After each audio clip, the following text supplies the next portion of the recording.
Hello everyone and welcome to the first video of Unit 1 for Diploma Business Management. This series of videos is all about covering the main theory, ideas, concepts of the business management course, unit at a time. Not a full replacement for in-classroom teaching. We're not going to do practice questions. We're not going to, do activities around the theory, just straight up presentation of the core theory and facts. A great review tool. And if you like it, like and subscribe, or check out the other videos in the playlist. Today, we're covering the first topic of Unit 1, the nature of business.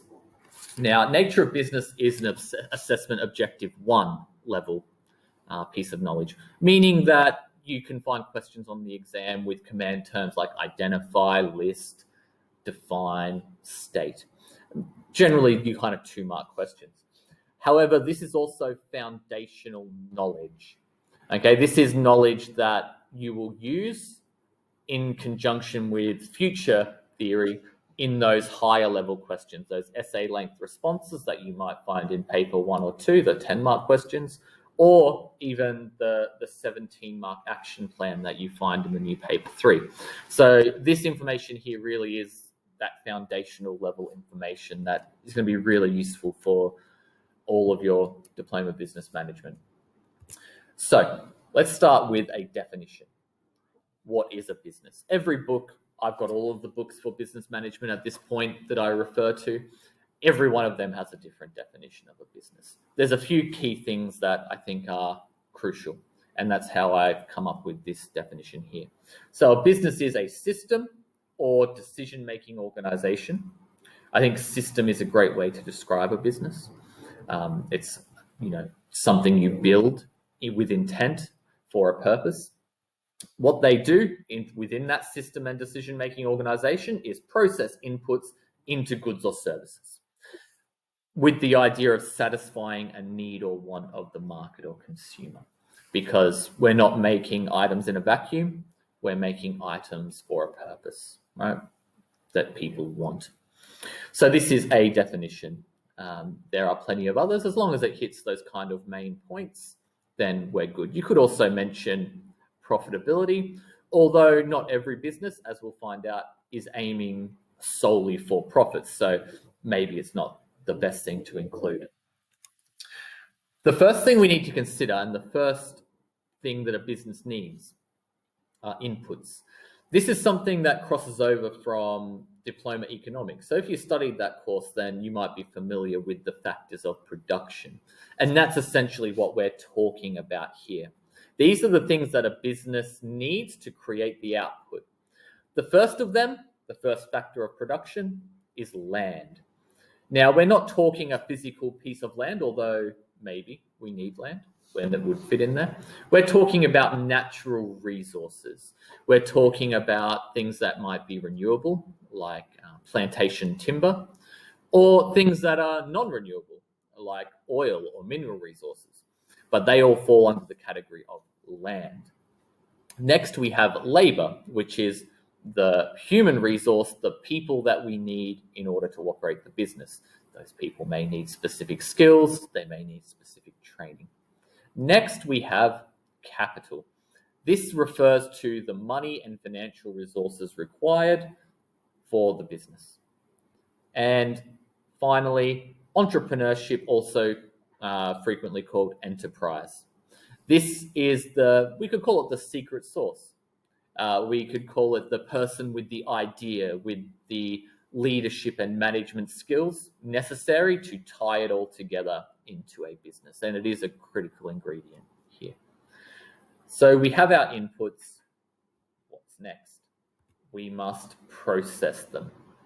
So this is, I would argue, what makes businesses unique is the way in which they process inputs.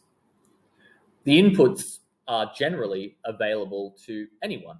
There's no unique inputs. No business has a monopoly on an input.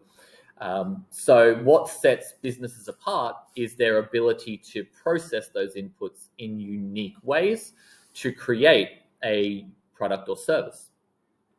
Now, the way we can separate these processes is by putting them under each of the functional areas of business.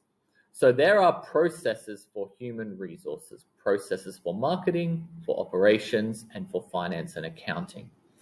A process is a way of working, a way of doing. And, there are, universally agreed best practices for some processes. And there are others that, are very dependent on what you're creating. And so the processes take the inputs and through those processes create the finished product or service. That's where we get to outputs. So this is that good or service that is created through that processing.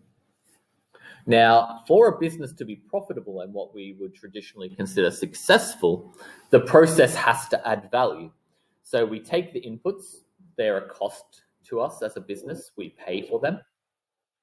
And our process adds value to those inputs, making the final price of that output exceed the cost of those inputs, right?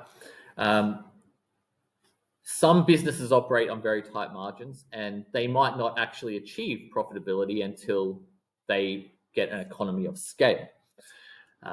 Other businesses in the modern world actually go against this whole idea, and for a long time their inputs, especially of capital, can exceed the value of the output.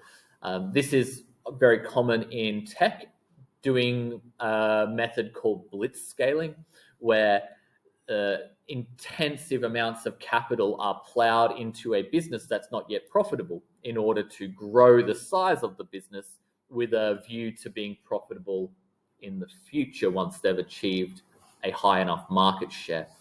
That's a very non-traditional way of growing a business. In general, for a business to be considered investable, to be considered profitable, or at least a good business, the process has to add enough value that the output is of higher value than the inputs. So we can express this in a pretty simple chart, all right? And this chart features in basically every resource available to business management students, although not all of them include the feedback. Now, we just covered inputs, processes, and outputs, and it's a fairly, linear progression there. We take inputs, we process them, we output them. But for it to be a system, there needs to be some looping back, right? We need to have come full circle, and that's where the feedback comes in. Companies don't process inputs and create products and throw them out into the void. What they do is they, review, reflect, and gather information from the market. They get feedback, and they use that as an input into their process to move forward and make improvements for the future. That's why I think including feedback is really important, because it shows that we're constantly moving, adapting, and changing, right? There's no business can afford to remain static. They have to get that feedback and they have to, move forward with that. That's all for today. In the next video, we'll cover the nature of business AO1 again, but focusing on the functional areas of business only. If you enjoyed, if you found it useful, please like and subscribe. Check out the other videos in the playlist and have a great day.